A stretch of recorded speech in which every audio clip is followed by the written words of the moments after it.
les animo, sigan adelante, porque lo que el enemigo quiere es que no se casen, y lo que él más quiere, si te casas, va a atacar a la cabeza para que ese matrimonio se derrumbe.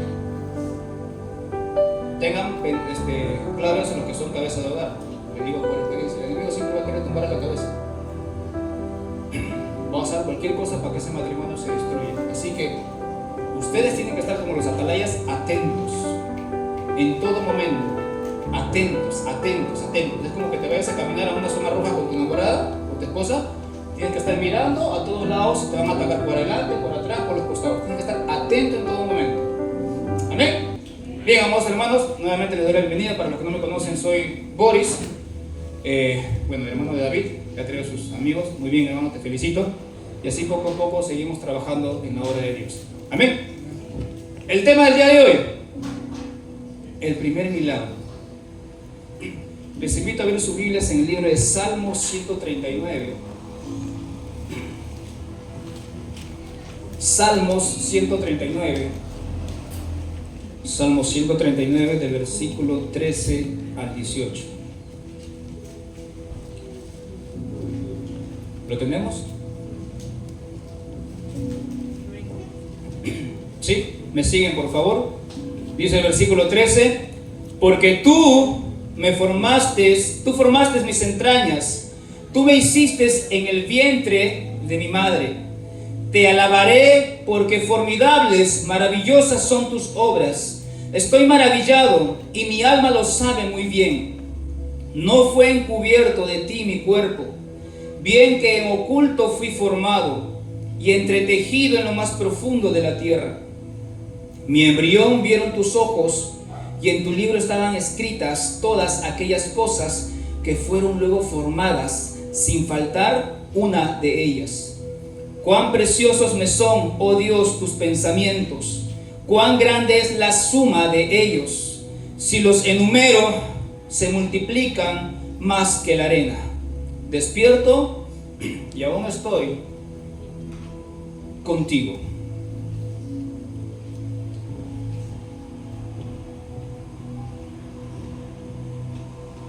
¿Cuál es el milagro de Dios? ¿Cuál es el milagro de Dios? Lo acabamos de leer. Nuestra vida. Muy bien, Sebastián. El simple hecho que Dios da el aliento de vida a la fecundación, y entre el vientre de tu madre comenzó a entretejerte. Tú, siendo embrión, ya veías la gloria de Dios. Sabías que Dios existe. Dice, si comienzas a enumerar, todos se multiplican, todas las maravillas de Dios se comienzan a multiplicar. Ese milagro es tu vida. El simple hecho de que naciste ya es un milagro. Ya es un milagro. Ahora, vamos a descifrar, vamos a ver el significado de milagro. ¿Alguien me puede decir qué significa milagro? ¿Qué es un milagro? Un suceso sobrenatural. ¿Qué más? Un milagro es un evento o situación que se considera imposible o extremadamente improbable, según las leyes naturales y la lógica humana. Un milagro es un evento o situación que se considera imposible o extremadamente improbable según las leyes naturales y la lógica humana. ¿Están de acuerdo con eso? ¿Sí? Muy bien, perfecto. ¿Vuelvo a dictar? ¿No? ¿Dicto otra vez? Repito. Un milagro es un evento o situación que se considera imposible o extremadamente improbable según las leyes naturales y la lógica humana. El concepto de milagro, según la Real Academia, dice: el milagro es un suceso admirable que se considera como efecto de la intervención divina. Eso es lo que dice la Real Academia. Vuelvo a repetir: es un suceso admirable que se considera como efecto de la intervención divina. Ahora, según la Biblia, ¿qué es un milagro? Es una señal, ojo con Es una señal o maravilla que muestra la poderosa intervención de Dios en la vida de las personas. Vuelvo a repetir, según la Biblia, ¿qué es un milagro? Es una señal o maravilla que muestra la poderosa intervención de Dios en la vida de las personas. Ya estamos entendiendo más o menos qué es un milagro, ¿cierto? Según el concepto de la academia y según la Biblia, que van de la mano. Solo que la Biblia lo profundiza más y nosotros como cristianos la entendemos. ¿Qué características tienen los milagros? Un milagro es... ¿Se sabe cuándo ocurre un milagro? No, entonces es inesperado. ¿Es posible? ¿Es imposible. ¿Es divino? Sí es divino. ¿Es transformador? Sí es transformador. Esas son 4 características: inesperado, imposible, divino y transformador. Ahora, hay tipos de milagros. ¿Alguien sabe? Hay 3 tipos de milagros. Si desean lo anotan. Milagros físicos. ¿Sí o no? Perfecto, muy bien. Milagros físicos son curaciones, resurrecciones. Milagros emocionales. Sanación emocional, liberación de adicciones. Milagros espirituales, conversión y restauración espiritual. Vuelvo a repetir los tipos de milagros. Milagros físicos, curaciones, resurrecciones. Milagros emocionales, sanación emocional, liberación de adicciones. Número 3, milagros espirituales, conversión y restauración espiritual. La pregunta es, ¿son importantes los milagros? Muy bien, ¿por qué? ¿Por qué son importantes los milagros? ¿O por qué creen ustedes que es importante un milagro? Anoten, fortalece nuestra fe. ¿Fortalece tu fe o no un milagro? Claro que sí. ¿Por qué es importante un milagro? Porque fortalece nuestra fe. Y número 2, porque muestra la misericordia de Dios hacia la humanidad. ¿Por qué es importante un milagro? Porque fortalece nuestra fe y porque demuestra la misericordia de Dios ante la humanidad. Perfecto. Ahora, como dije al inicio, un milagro es tu vida, ¿cierto? ¿O no? El milagro es tu vida, ¿cierto? Pero dentro de tu vida siempre ha ocurrido un primer milagro. ¿O no? El milagro es tu vida. El milagro es que tú has nacido. Pero dentro de tu vida, del recorrido de tu vida, ha ocurrido un milagro. Y yo sé que en el de todos ha ocurrido un milagro. Yo quiero 1 o 2 personas, yo sé que todos son valientes, pero 1 o 2 personas que me compartan un milagro que sucedió en sus vidas. Así, 2 minutos, 3 minutos. 2 personas. Rapidito.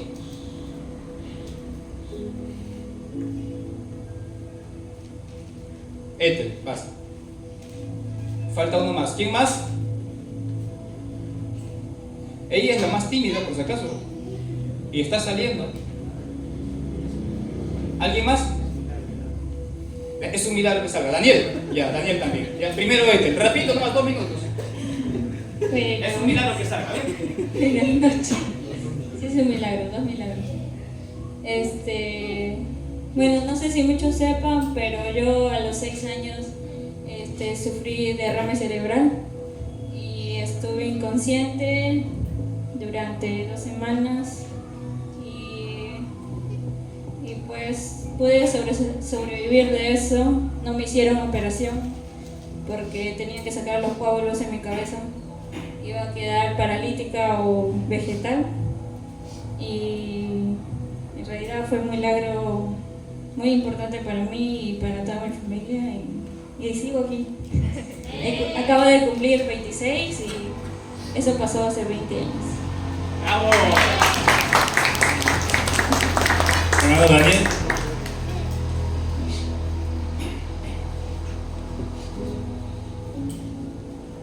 Señor Daniel. Buenas noches con todos. Bueno, milagro es que me haya casado. No,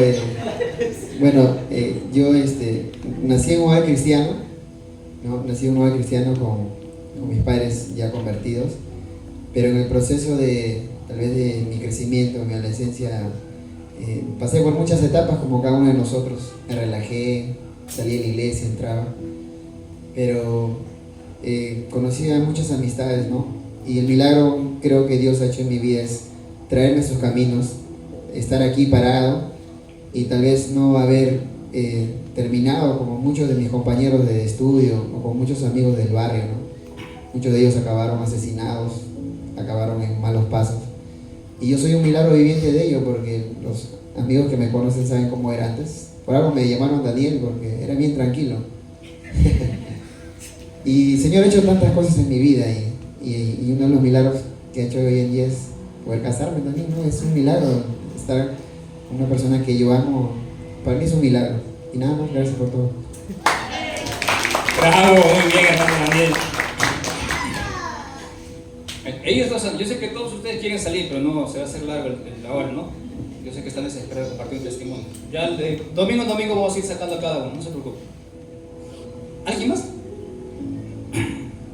¿Sí? ¿Alguien? Creo que Lina está levantando la mano. ¿Sí? Todavía no. ¿Alguien más? Dios, vamos Dios. Y ahí continuamos con la enseñanza, porque es parte de eso, es parte. Y le voy a hacer una pregunta profunda.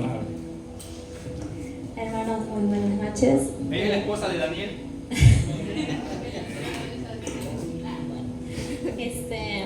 Para mí el milagro que hubo es mi hogar, ¿no? Yo vengo de una familia que no es cristiana y la primera que hizo el primer paso fui yo. Me bauticé y en el día de mi bautizo justo falleció una tía querida mía. Y no sé por qué en mi corazón sentía dar ese primer paso y mi decisión fue sumergirme en el agua, ¿no? Y vi claramente cuando Dios tocó mi corazón y me dijo que todo estaba bien. Aunque, como dicen en la palabra, aunque tu padre y tu madre fallaran, Dios con todo te recogerá. Y ese día de mi bautizo yo estaba sola. Me bauticé sola porque mi familia pasaba un luto en otro lado. Y para mí ese es un milagro que Dios puso en mi corazón y en mi vida. Y hasta el día de hoy sigo de pie. Ahora ya no estoy sola, sino que poco a poco mi casa también está entregando su vida a Jesús. Mi hermana se bautizó también y otra que también sigue los pasos de querer bautizarse. Y siempre pedí en oración al Señor de que yo y mi casa te serviremos, ¿no?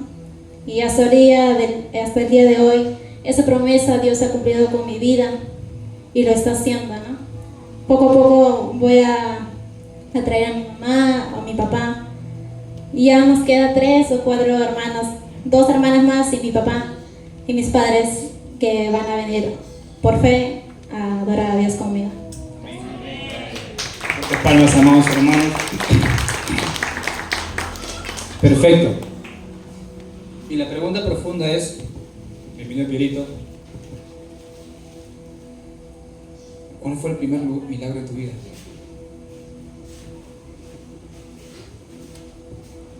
El milagro es que tú estás vivo.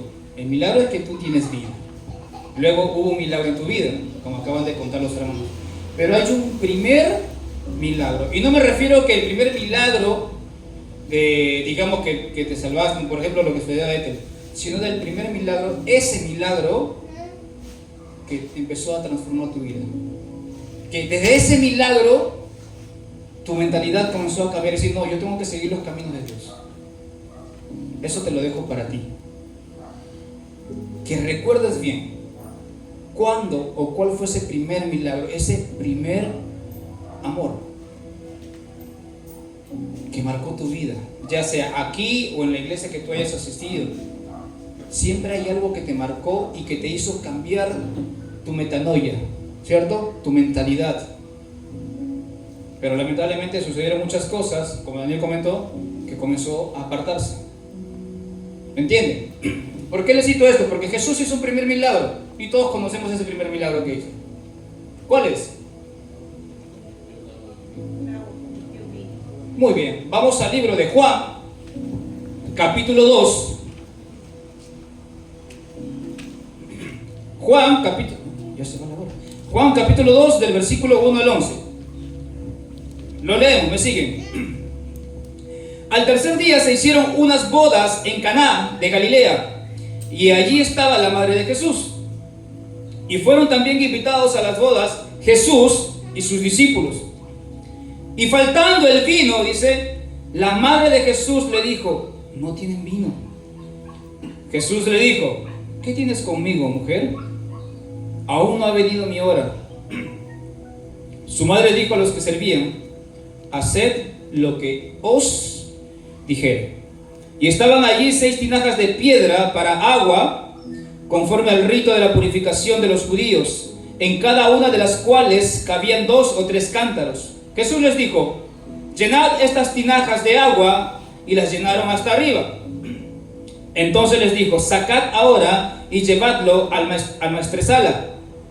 Y se lo llevaron. Cuando el maestresala probó el agua hecha vino, sin saber él de dónde era, aunque lo sabían los sirvientes que habían sacado el agua, llamó al esposo y le dijo: todo hombre sirve primero el buen vino, y cuando ya han bebido mucho, entonces el inferior. Mas tú has reservado el buen vino hasta ahora. Este principio de señales hizo Jesús en Caná de Galilea y manifestó, ¿qué dice? Su gloria, y sus discípulos creyeron en él. Vuelvo a repetir el verso 11. Este principio de... ¿Qué dije que significa milagros?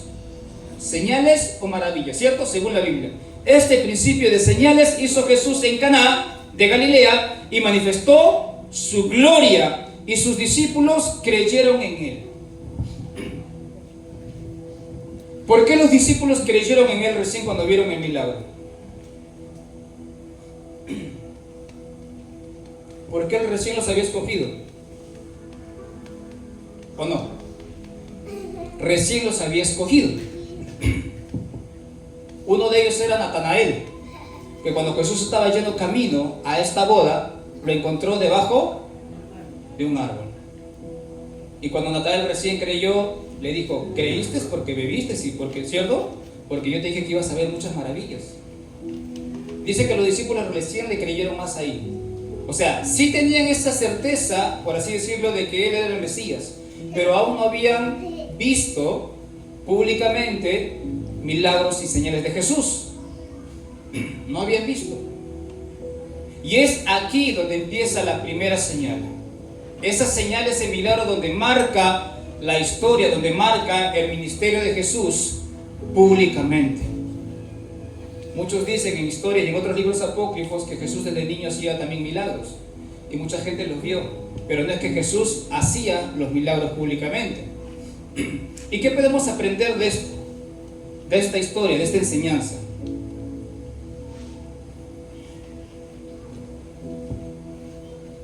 ¿Se dice con detalles todo lo de la boda? ¿Hay detalles de la boda en esta enseñanza? No. ¿Qué es lo que se manifiesta más en esta enseñanza? ¿Perdón? El milagro de Dios, ¿cierto? No hay ninguna descripción exacta y detallada de la boda. Ahora, si bien esta boda invitan a Jesús, ¿por qué invitaron a Jesús? Invitaron a Jesús y a sus discípulos, dice. ¿Y Jesús fue o no fue? Claro que fue. ¿Y cuántos de los que estamos casados hemos invitado a Jesús a nuestro matrimonio?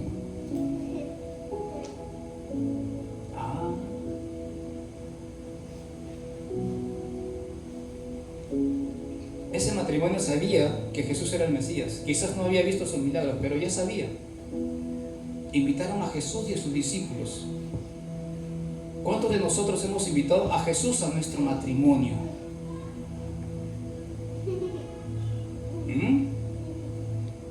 Invitemos a Jesús a nuestro matrimonio. Yo sé que Giancarlo, Celeste, ¿no? Daniel también invitados, hermano John, todos los que estamos aquí, yo y mi esposa hemos invitado, ¿no? Hermana Techi, hemos invitado a Jesús a nuestro matrimonio. Y por eso, a pesar de las circunstancias y los problemas que pasemos, siempre vamos a saber sobresalir o aguantar la presión o los problemas, porque Cristo está en nosotros. Y Él hace milagros tanto físicos, mentales y espirituales. Ya aprendieron. Muy bien. Estamos aprendiendo. Yo también estoy aprendiendo.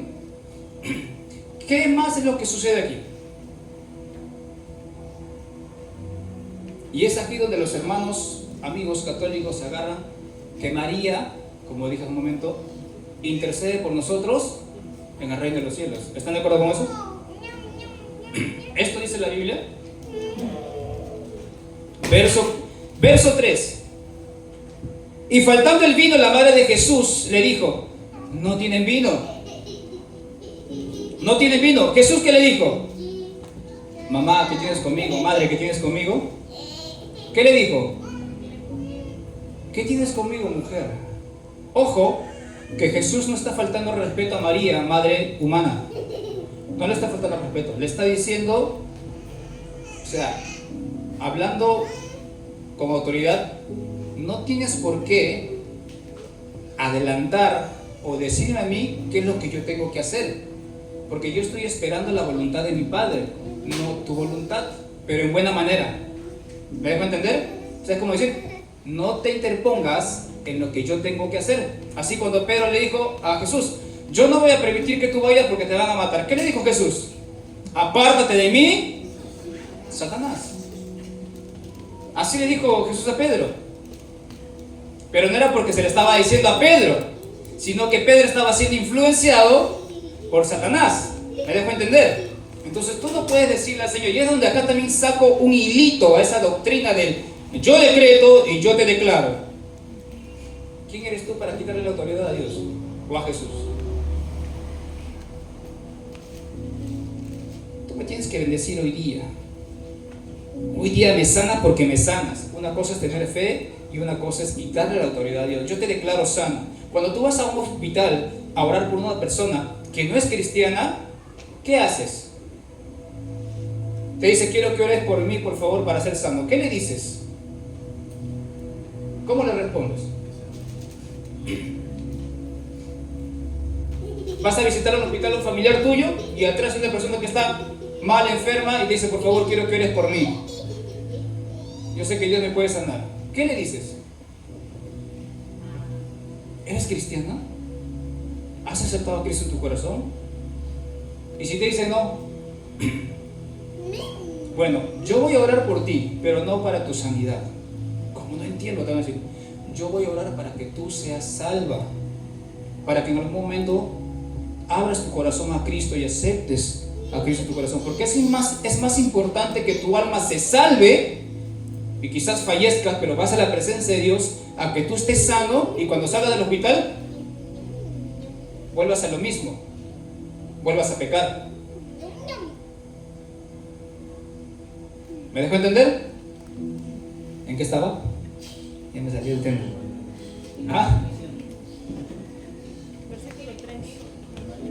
En que María, ¿qué tienes conmigo? Quitando la autoridad.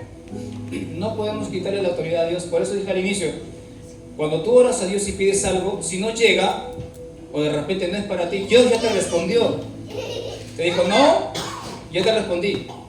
Cuando tú le dices: papá, quiero salir con tal amigo, quiero salir con tal amiga, y tu papá y tu mamá pues ya conocen, tienen experiencia, y no, pero papá, no. ¿Te respondió tu papá o no te respondió? Sí te respondió. De igual manera es Dios, porque es nuestro Padre y te va a dar lo que quieres o lo que necesitas. Dios siempre te va a dar lo que tú necesitas, no lo que quieres. ¿Te das cuenta? O tú como padre le vas a comprar una moto a tu hijo sabiendo que es un loco y que, bueno, saca licencia por lo bajo. ¿Le comprarías una moto a tu hijo? No. Lo mismo hace Dios. Entonces, Jesús le responde, le dice, ¿qué tienes conmigo, mujer? ¿Aún no es? ¿A qué se refiere con aún no es mi hora? ¿El tiempo de qué? ¿Ah? Es uno. ¿Otro? ¿Alguien dijo por ahí algo? Muy bien, hermana Techo. ¿Y por qué? Aún no era mi hora. ¿Por qué el tiempo de crucifixión? Y esa es la respuesta. ¿Por qué el tiempo de su crucifixión? Hay algo muy enganchado, muy profundo y muy escarbado. ¿Por qué el tiempo de su crucifixión? Sigamos avanzando, pero acuérdense de esta partecita, ¿ya? Acuérdense el por qué se relaciona el tiempo de su hora con el vino, el agua y su crucifixión, ¿ya? Acuérdense de esa partecita. Continuamos y ¿qué sigue diciendo? Su madre dijo a los que le servían, haced todo lo que él dijera. Claramente, aquí ya Jesús empieza a decir, yo ya no soy más, o sea, ya no me empiezas a tratar más como tu hijo. Ahora empiézame a tratar como tu Señor. Por eso María le dice, hagan todo lo que les dice. Acá lo que nos narra Juan no nos da a detalle, pero obviamente, ¿no?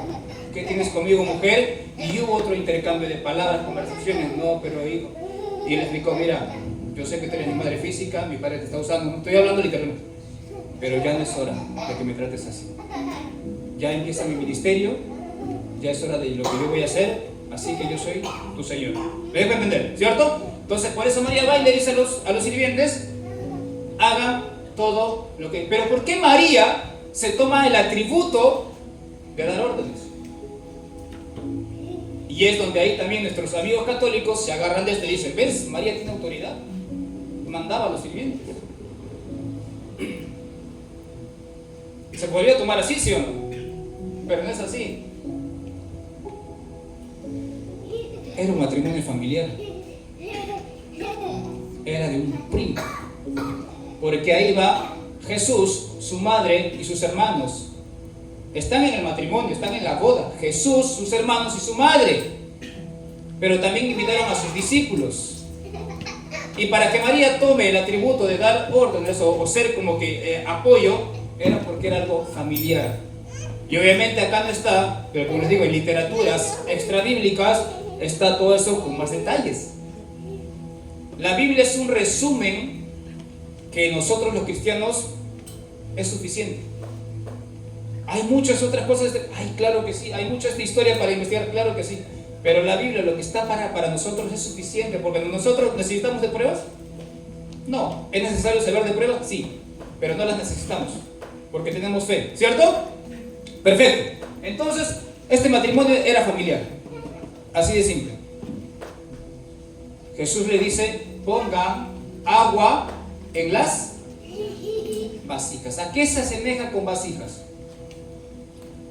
¿Se acuerdan que hablamos del alfarero? Y eran instrumentos de purificación. Ahora, tomen esa vasija como cada uno de nuestros corazones. Llénelo de agua. ¿Cierto? Llénelo de agua. ¿Y qué hizo Jesús después? Lo transformó en vino. De lo que era algo ordinario, lo convirtió en algo extraordinario. Del agua ordinaria, lo convirtió en el vino extraordinario. No es el vino que nos venden en las botellas, ese vino no, era jugo de uva. Y ahora, el maestresala dice, siempre se sirve el mejor vino para el inicio, ¿cierto? Y el resto de lo que sobra, pues para el final. Pero tú hasta el final has mantenido, me parece que para el final has mantenido el mejor vino. ¿Qué dice Jesús? Los últimos serán los primeros. Ya me estoy dejando entender. La vasija es tu corazón. Y cuando tenemos solamente agua, somos ordinarios. Pero cuando obedecemos y dejamos que Jesús haga un milagro en nuestras vidas, en tu corazón, te vuelves extraordinario. Tanto así que las personas que están a tu alrededor, que te prueban, hablando simbólicamente, te prueban, ven tu carácter, ven tu resplandor, el resplandor de tu rostro, tus actitudes, tu fruto, dicen, ¿qué tiene esta persona? Tiene algo especial. Tú no eras así, eras como que desapercibido, pero desde que recibiste a Cristo en tu corazón, desde que comenzaste a obedecer a Dios, sus leyes, sus mandamientos, tu vida comenzó a transformarse y a dar otro tipo de aroma, de apariencia, de calidad, y llamas la atención y quieren estar junto a ti por algo. Pasaste de ser ordinario, ordinaria, a algo extraordinario. ¿Y por qué Jesús toma el símbolo del agua y del vino? ¿Por qué lo relaciona con el agua y con el vino? ¿El cuerpo de qué está compuesto, hermana Ivette? ¿Cuánto de agua? 70% de agua. Te voy a jalar. 70% de agua. ¿Ven cómo tiene relación? No importa, no importa. Déjalo. Ella se está gozando, déjale, niño. ¿Ven cómo tiene relación? El cuerpo humano está 70% de agua. ¿Y el 30% de qué es? ¿Sales? ¿Sales minerales? ¿Sí o no? A ver, no estoy hablando mentiras. Investiguen. Sales minerales y el 70% es agua. Ahora, yo les digo algo. ¿Dónde está? Aquí está. En 1 Juan, capítulo 5, vamos rapidito. 1 Juan,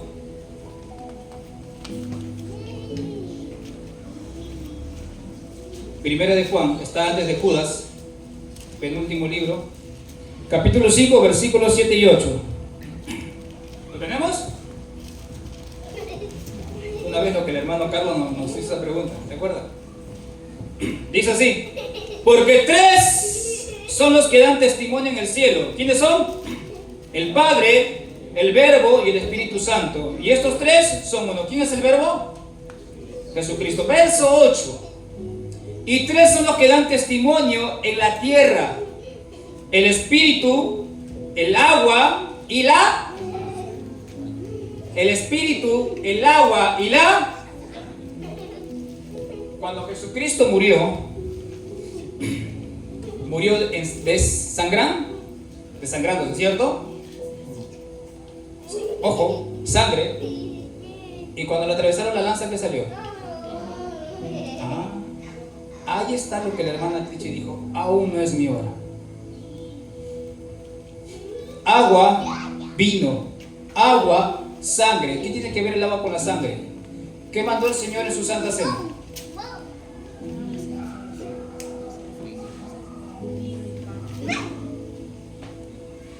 Vamos a la Biblia. 1 de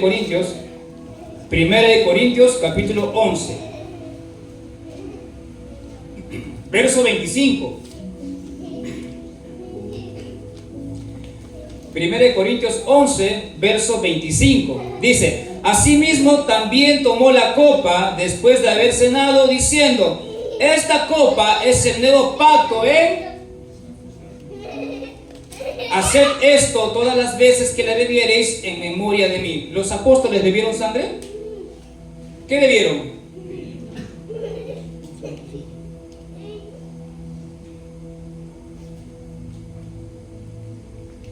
El primer milagro que hizo Jesús fue la primera señal.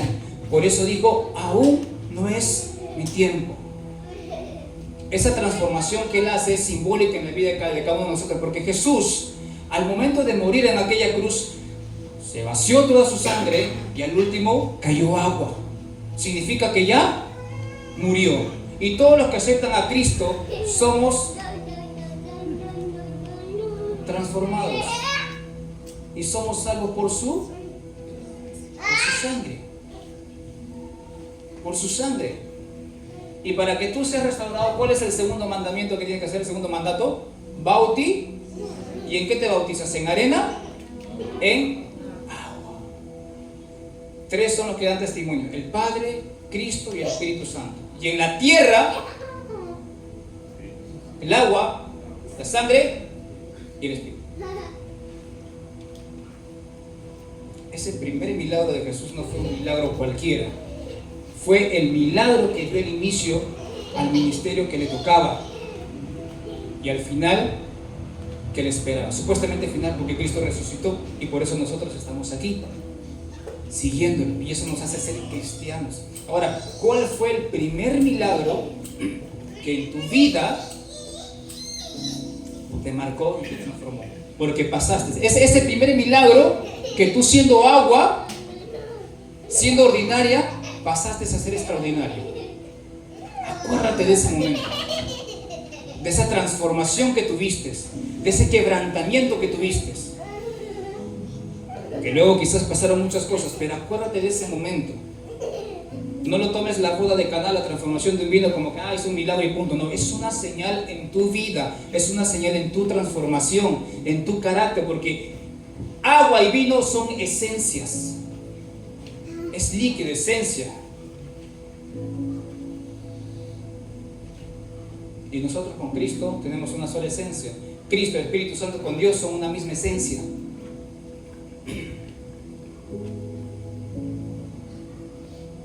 ¿Cuál es tu esencia? ¿Sigues en agua o ya estás en vino? ¿Sigues en agua o ya estás en vino? Y si ya estás en vino, ¿estás en odre nuevo o en odre viejo? Ese tema va a ser para el próximo domingo. Odre nuevo, odre viejo. Dios comienza a enlazar las enseñanzas. Estamos yendo como que de continuo. ¿Se han dado cuenta de que está el tema del alfarero? Estamos yendo continuo. Estamos dejando que Dios transforme nuestra vida. Estamos dejando que Dios haga un milagro, una señal en nuestra vida. ¿Lo estamos haciendo? ¿Estamos permitiendo que Él gobierne nuestro corazón? ¿O solamente le estamos dando el espacio, el tiempo que nos sobra? ¿Qué estamos haciendo? De casualidad te levantas 3 de la mañana, ya sea para visionar o se te fue el sueño de la nada. En ese momento ya sabes qué tienes que hacer. ¿Qué quieres de mí, Señor? Conversa con Él. Empieza, no importa, chavo, te quedarás dormido a los 2 minutos. No importa. Al día siguiente, tú diles: Señor, perdona porque me quedo dormido. Despiértame otra vez. Pero en tu corazón, no lo divulgues. En tu corazón dile: Señor, despiértame otra vez. Y cuéntame si no lo va a hacer. Yo te aseguro que lo va a hacer. Te va a volver a despertar. Pero si le sigues fallando 4, 5, 6 días, ya no te molesta. Le digo por experiencia. Dios lo hace. Dios escucha tus oraciones. De verdad, yo doy prueba de eso. Dios escucha tus oraciones. Antes yo decía: pero ¿cómo no creo que Dios escucha? Ya yo creo en ti, Señor, pero a mí nunca me respondes. O sea, ya me había respondido muchas veces, pero era no. Pero cuando comienzas a estudiar la palabra, ya empiezas a entender ese no que es con amor. ¿Saben cuál fue el primer milagro que Dios hizo en mi vida?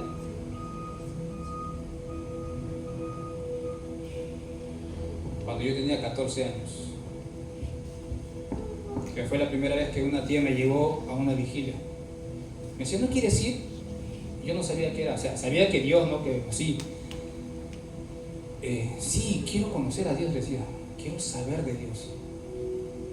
Y en esa vigilia sentí algo sobrenatural.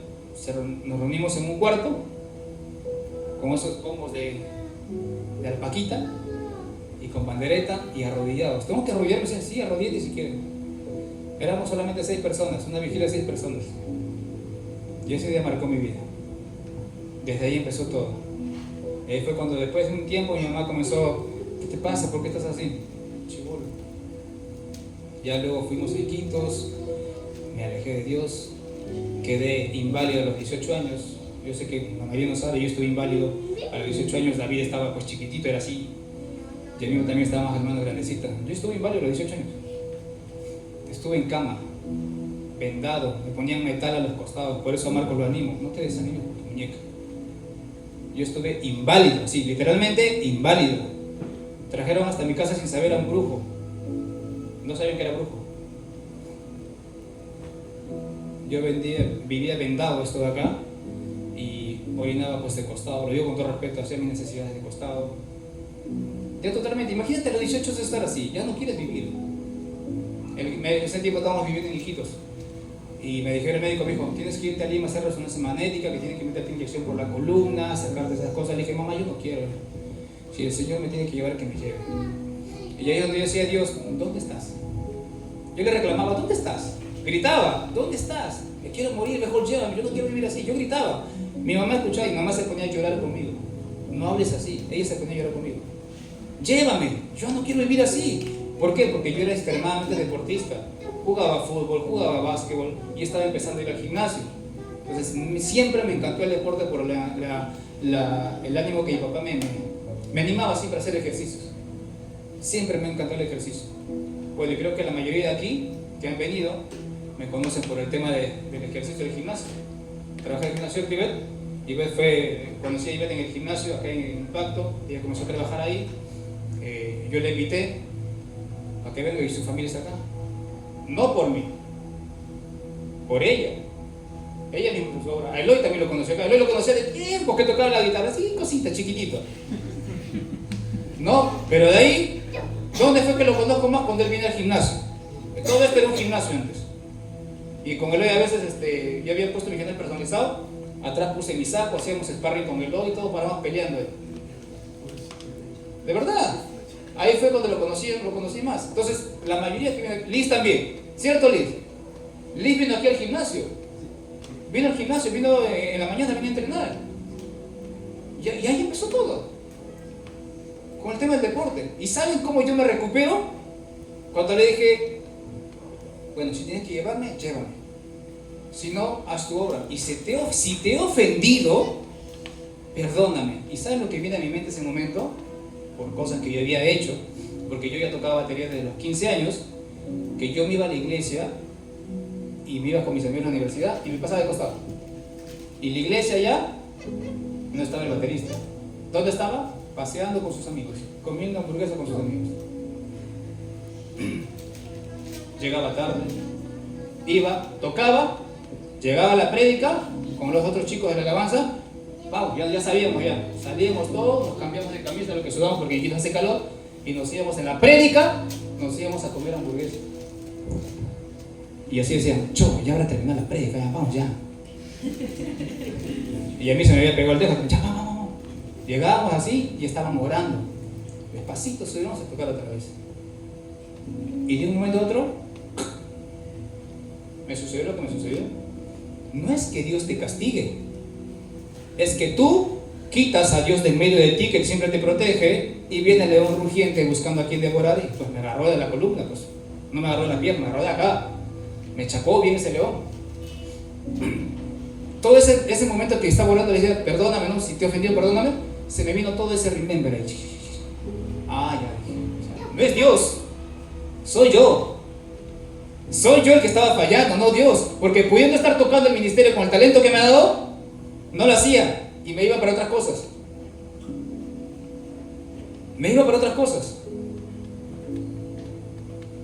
Y fue cuando le dije, perdóname, dame otra oportunidad.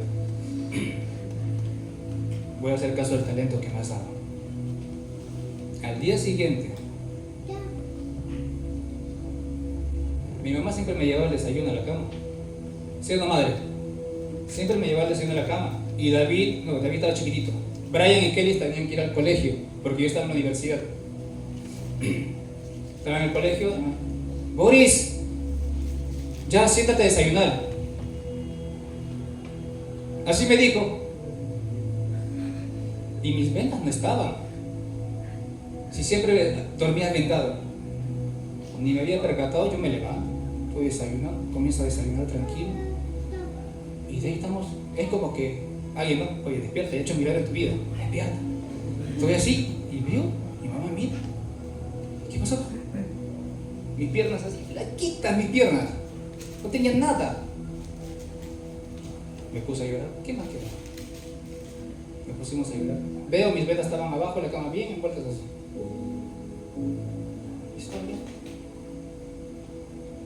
¿Qué hice hace rato? No me fui a echar. Terminé el desayuno. ¿Qué agarré, mamá? Agarré mi bicicleta y me puse a manejar. Tengo que recuperar mis piernas. Flaquita mis piernas. Flaquito, de verdad. Pero ¿por qué vas a hacer eso si estás mal? ¿Cómo que estoy mal? ¿No ves que estoy caminando? Si yo estaba mal no podía caminar. ¿No ves que estoy caminando? Me puse a manejar toda la vía de la Marina. Bicicleta, bicicleta, bicicleta. ¿Y de ahí qué hice? A la semana nomás de bicicleta me matriculé en el gimnasio. Y ahí empezó todo. Por eso quizás también le tengo ese apego al gimnasio, porque Dios hizo un milagro en mi vida y me metió ese deporte. Ahí. Y ahí me he mantenido siempre haciendo ejercicio, motivando a la gente, porque siempre les he aconsejado, ¿cierto? Cristiano, no por ser cristiano, no va a dejar de hacer ejercicio. Ve a jugar tu pelotita, ve a correr, ve a hacer tu gimnasio, pero ya no por vanidad, sino por mantenerte fuerte, por mantenerte sano. ¿Me entienden? Ahora hago eso. Mantente fuerte. No como algunos siervos de Dios porque están así, ¿no? No vayas al gimnasio, hermano, esas vanidades del mundo. Hermano, no tomes gaseosa, no comes hamburguesa. Hermano, ¿por qué estás barrigoncito? Le dije así a un pastor. Se quedó callado en una vigilia que me invitaron. ¿Por qué estás así gordito? Y me dice que yo no haga eso, que hermano, esa es vanidad. ¿Por qué va a ser vanidad? Si lo hago por vanidad es muy diferente. Pero si lo hago por cuidar mi salud y por cuidar el templo, porque nosotros tenemos que cuidar el templo que te han dado, que te dio Dios, tienes que cuidarlo. Si no, después ¿dónde estás? Diabetes, gastritis, colesterol, ¿o no? Estrés, estrés, estrés y estrés. Tienes que ir al psicólogo, tienes que ir al hospital, y cuando el hospital no te cura el doctor, ay, Dios, ¿por qué no me sanas? Y luego los ateos y los agnósticos dicen, pero ¿por qué ese pastor se ha muerto? Tenía diabetes, tenía colesterol alto, tenía colon. ¿Por qué se murió ese pastor? Si supuestamente Dios está con él. O sea, Dios te ha dicho, come veneno, te vas a morir, pues, ¿no? ¿Qué tengo que ver yo? Por eso estás con libre albedrío. Ahora, si fuera algo accidental, una enfermedad accidental, o que fuera plan de Dios, es muy diferente. Y hemos hablado de las enfermedades, hemos hablado de que el cristiano se puede enfermar, ¿sí o no? Uno, ¿por qué era? Por el pecado, y el otro por el propósito de Dios. ¿Se acuerdan, mano? Hemos hablado de eso. Pero dense en cuenta el milagro que ha hecho Dios en mi vida. De verdad, amados hermanos, espero que hayan entendido el tema y que dejen de ser ordinarios y pasemos a ser extraordinarios. ¿Ok?